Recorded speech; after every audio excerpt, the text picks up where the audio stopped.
Hello everyone. तो ये हमारा कोर्स चल रहा है बेसिक कॉन्सेप्ट ऑफ डेवलपमेंट। इसके अंदर हम स्टेम सेल को कंटिन्यू कर रहे हैं। तो आज हम प्रॉपर्टीज ऑफ स्टेम सेल को डिस्कस करने वाले हैं। Properties of stem cell.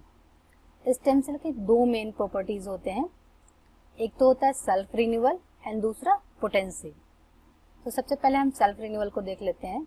Self renewal, the ability to go through numerous cycle of cell division while maintaining the undifferentiated state. तो सेल्फ रिन्यूअल वो एबिलिटी होता है जिसके थ्रू एक सेल जो होता है numerous cycle of cell division को फॉलो करता है, लेकिन अपने अनडिफरेंशिएटेड स्टेट को मेंटेन करते हुए उसका अनडिफरेंशिएटेड स्टेट मेंटेन रहता है और सेल डिवीजन कंटिन्यू रहता है। Two mechanism exist to ensure that a stem cell population is maintain. अब दो मैकेनिज्म एग्जिस्ट करते हैं ये इंश्योर करने के लिए कि स्टेम सेल पॉपुलेशन मेंटेन रहे, स्टेम सेल का पॉपुलेशन डिक्लाइन न हो। तो पहला है उसमें से एसिमेट्रिक सेल डिवीजन एंड दूसरा है stochastic differentiation. Asymmetric cell division में क्या होता है, एसिमेट्रिक सेल डिवीजन दो डॉटर सेल को प्रोड्यूस करता है with different cellular fate. With different cellular fate दो डॉटर सेल को प्रोड्यूस करता है विथ डिफरेंट सेलुलर फेट। दोनों जो डॉटर सेल प्रोड्यूस होंगे वो डिफरेंट फेट्स के होंगे। तो asymmetric cell division symmetric cell division से डिफरेंट है। सिमेट्रिक सेल डिवीजन में क्या होता है, जो दो डॉटर सेल अराइज होते हैं, दो डॉटर सेल बनते हैं, वो इक्वलेंट फेट के होते हैं, लेकिन एसिमेट्रिक सेल डिवीजन में डिफरेंट फेट्स के होते हैं विद डिफरेंट सेलुलर फेट। एक जो होता है ये ओरिजिनल होता है, ओरिजिनल इसी का कॉपी होता है, और दूसरा जो होता है ये डिफरेंशिएट करता है। तो ये हमारा हो गया asymmetric cell division. Stochastic differentiation में क्या होता है कि ये दो डॉटर सेल जो बन गए हैं ये डिवाइड करते हैं, डिवाइड करके ये डिफरेंट सेल टाइप में डिफरेंशिएट होते हैं। और ये जो डॉटर सेल है ये सेल्फ रिन्यूअल में हेल्प करता है। तो ये क्या करता है, ये भी डिवाइड होता है, इसका भी माइटोसिस होता है और ये दो सेल बनाता है। तो ये सेल्फ रिन्यूअल के प्रोसेस में हेल्प करते हैं। ये जो डॉटर सेल है ये स्टेम सेल वाले जो ओरिजिनल स्टेम सेल की तरह होता है, तो ये स्टेम सेल के पॉपुलेशन को मेंटेन करते हैं। ये जो सेल होता है माइटोसिस को फॉलो करता है और दो आइडेंटिकल स्टेम सेल प्रोड्यूस करता है, दो आइडेंटिकल स्टेम सेल को प्रोड्यूस करता है जो ओरिजिनल स्टेम सेल के आइडेंटिकल होते हैं। सेल पोटेंसी का क्या मतलब होता है कि सेल्स का वो एबिलिटी जिससे वो डिफरेंट सेल टाइप्स में डिफरेंशिएट हो सके। The more cell type a cell can differentiate into the greater its potency. तो एक सेल जितनी ज्यादा सेल टाइप में डिफरेंशिएट कर सकता है उतनी ज्यादा उसकी पोटेंसी होती है। तो एक सेल जितनी ज्यादा सेल टाइप में वो डिफरेंशिएट कर सकता है उसकी पोटेंसी उतनी ही ज्यादा होती है। Potency is also described as the gene activation potential within a cell. Potency को हम ऐसे भी डिस्क्राइब कर सकते हैं कि जीन एक्टिवेशन पोटेंशियल है एक सेल के अंदर। एक सेल के अंदर कितना पोटेंशियल है, कितना जीन एक्टिवेट हो रहा है, कितना ज्यादा जीन एक्टिवेट हो रहा है, ये भी पोटेंसी को डिस्क्राइब करता है। जितना ज्यादा जीन एक्टिवेट होगा उतनी ज्यादा सेल टाइप में डिफरेंशिएट करने की एबिलिटी को रखता है। तो जितने ज्यादा सेल टाइप में वो डिफरेंशिएट कर सकता है उतनी ज्यादा उसकी जितनी ज्यादा जीन एक्टिवेशन होगा उतनी ज्यादा सेल में वो डिफरेंशिएट कर सकता है। Begin with totipotency to designate a cell with most differentiation potential followed by pluripotency, multipotency, oligopotency and finally unipotency। तो अगर हम टोटिपोटेंसी से स्टार्ट करें जिसमें सबसे ज्यादा डिफरेंशिएशन पोटेंशियल होता है विथ मोस्ट डिफरेंशिएशन पोटेंशियल, उसके बाद आता है प्लूरिपोटेंसी, उसमें टोटिपोटेंसी से कम डिफरेंशिएशन पोटेंसी होती है। नेक्स्ट मल्टीपोटेंसी, ये मल्टीपोटेंसी में प्लूरिपोटेंट से भी कम डिफरेंशिएट करने की एबिलिटी होती है। ओलिगोपोटेंसी, तो इसमें ओलिगोपोटेंसी कुछ सेल टाइप में डिफरेंशिएट कर सकता है। एंड फाइनली यूनिपोटेंसी, और फाइनली यूनिपोटेंसी पे आ जाता है जिसमें स्टेम सेल से एक सेल टाइप ही प्रोड्यूस हो सकता है। तो इन सबको हम डिटेल में डिस्कस करेंगे इस लेसन में। टोटीपोटेंसी वर्ड जो है ये लैटिन वर्ड से बना है टोटीपोटेंशिया। टोटीपोटेंशिया का मतलब होता है ability for all the things, उसमें सारे चीजों की एबिलिटी हो। तो टोटीपोटेंसी को हम डिफाइन कर सकते हैं the ability of a single cell to divide and produce all of the differentiated cell in an organism. Totipotency का मतलब वो एबिलिटी जिसके थ्रू एक सिंगल सेल डिवाइड करता है और सारे ही डिफरेंशिएटेड सेल को प्रोड्यूस कर सकता है ऑर्गेनिज्म में।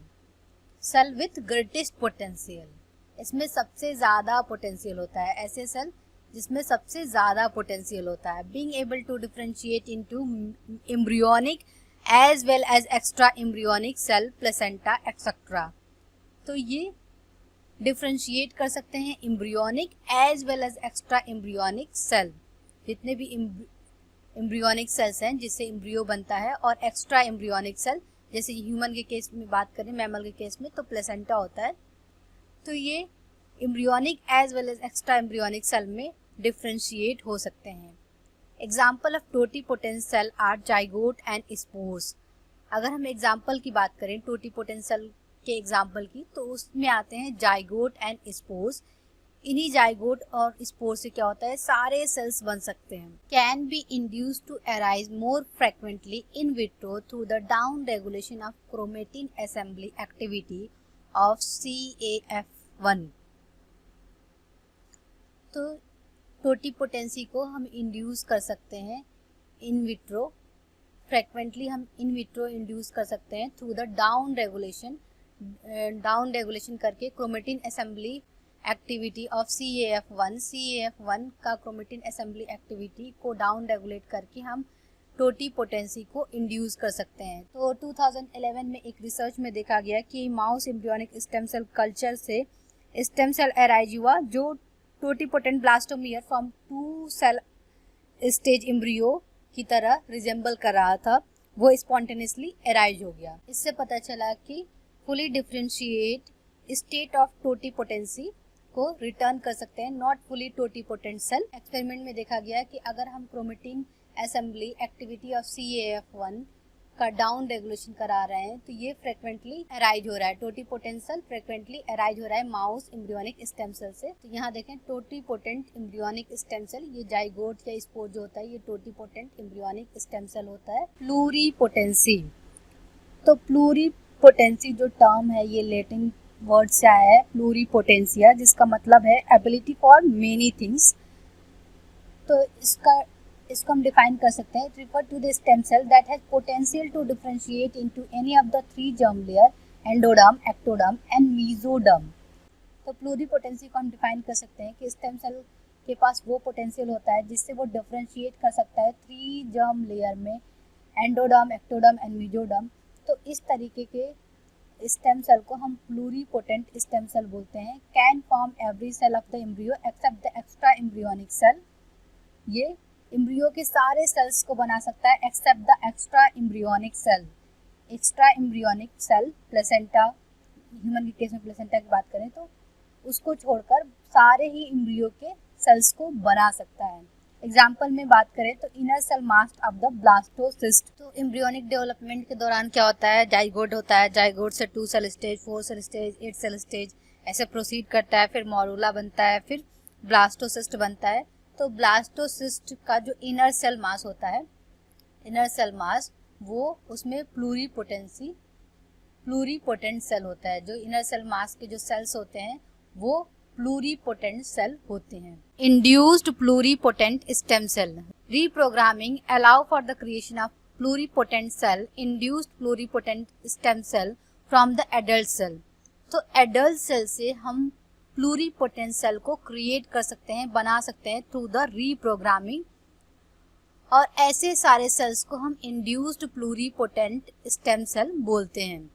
Adult cell, epithelial cell, reprogrammed to give rise to cell with pluripotent capability.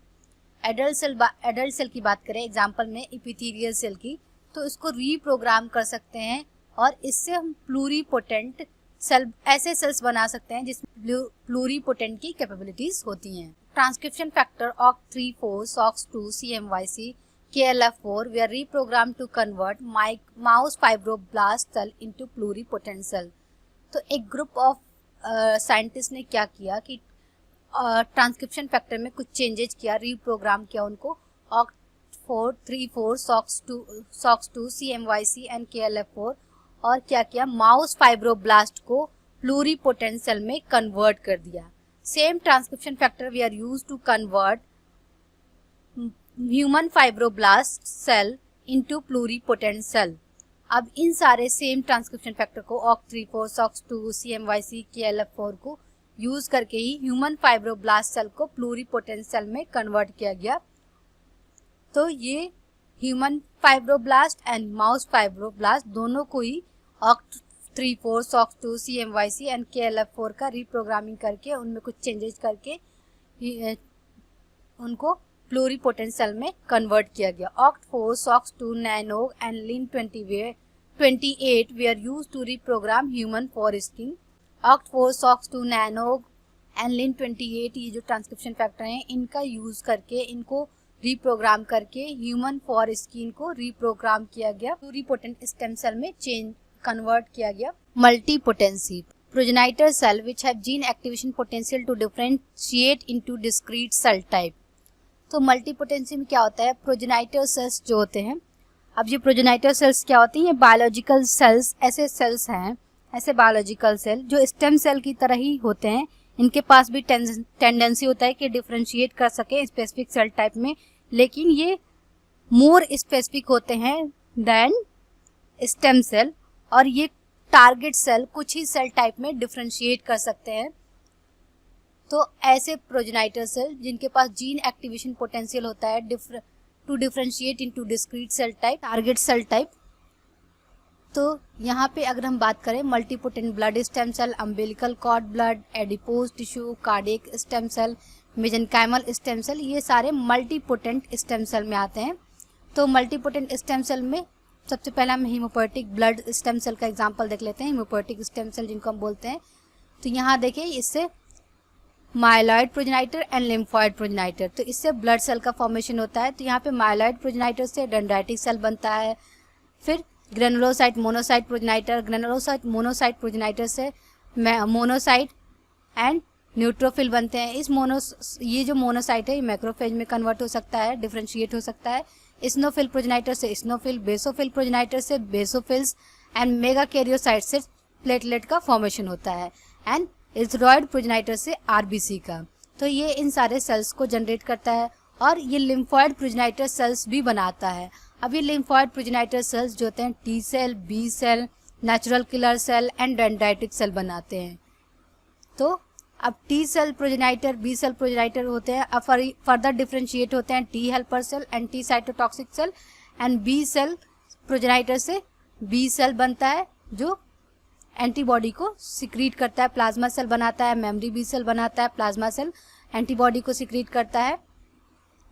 तो ये सारे मल्टीपोटेंट स्टेम सेल हैं. इनमें जीन एक्टिवेशन पोटेंशियल होता है और डिफरेंशिएट कर सकते हैं डिस्क्रीट सेल टाइप में. तो यहाँ देखिए सारे ब्लड सेल में ही क्या हो रहा है, hemopoietic stem cell blood cell में ही डिफरेंशिएट कर रहा है डिफरेंट ब्लड सेल में. अम्बिलिकल कॉर्ड ब्लड इसका एक एग्जांपल है, adipose tissue, cardiac stem cell and mesenchymal stem cell. तो मेसेंकाइमल स्टेम सेल यहाँ देखें, मेसेंकाइमल स्टेम सेल से myocyte, adipocyte, osteoblast, neuron and chondrocyte का फॉर्मेशन हो सकता है. Oligopotency ability of the progenitor cell to differentiate into few cell type. तो ओलिगोपोटेंसी क्या होता है कि प्रोजेनाइटर सेल का वो एबिलिटी जिससे वो डिफरेंशिएट कर सकते हैं, फ्यू सेल टाइप में ही डिफरेंशिएट कर सकते हैं. जैसे लिम्फॉइड एंड माइलॉइड प्रोजेनाइटर और ओलिगोपोटेंट स्टेम सेल. ठीक, lymphoid and myeloid progenitor cell oligopotent stem cell हैं. तो यहाँ हमने देखा था कि यहाँ देखें ये क्या हुआ, multipotent hematopoietic stem cell multipotent cell हो गया. जब इससे माइलॉइड और लिम्फॉइड हो गए तो अब ये माइलॉइड और लिम्फॉइड जो होंगे ये ओलिगोपोटेंट होंगे, क्योंकि ये कुछ सेल को ही जनरेट कर पाएंगे.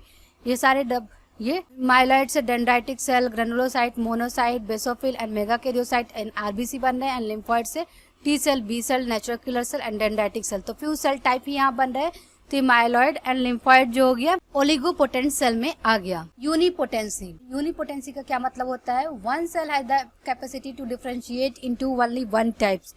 एक सेल जो है इसमें कैपेसिटी होता है कि ये डिफरेंशिएट कर सकता है सिर्फ एक ही टाइप के सेल में। जैसे स्पर्मेटोगोनिया, अगर हम स्पर्मेटोगोनिया का एग्जांपल लें तो spermatogonia only give rise to sperm. Spermatogonia से सिर्फ स्पर्म ही बन सकते हैं। तो ये क्या हो गए? यूनिपोटेंट स्टेम सेल हो गए। तो यहाँ एक देखें, ये टोटिपोटेंट एम्ब्रियोनिक स्टेम सेल से ये जाइगोट हुआ, जाइगोट से pluripotent stem cell, pluripotent stem cell से एंडोडर्म, मेसोडर्म एंड एक्टोडर्म, ये सारे चीज बन सकते हैं। मल्टीपोटेंट स्टेम सेल यहाँ देखें, एंडोडर्म से lungs and pancreas, and mesoderm से heart, red blood cell, and ectoderm से स्किन एंड न्यूरॉन्स का फॉर्मेशन हो रहा है। तो ये सारे जो सेल्स हो गए ये मल्टीपोटेंट स्टेम सेल हो गए। Thank you.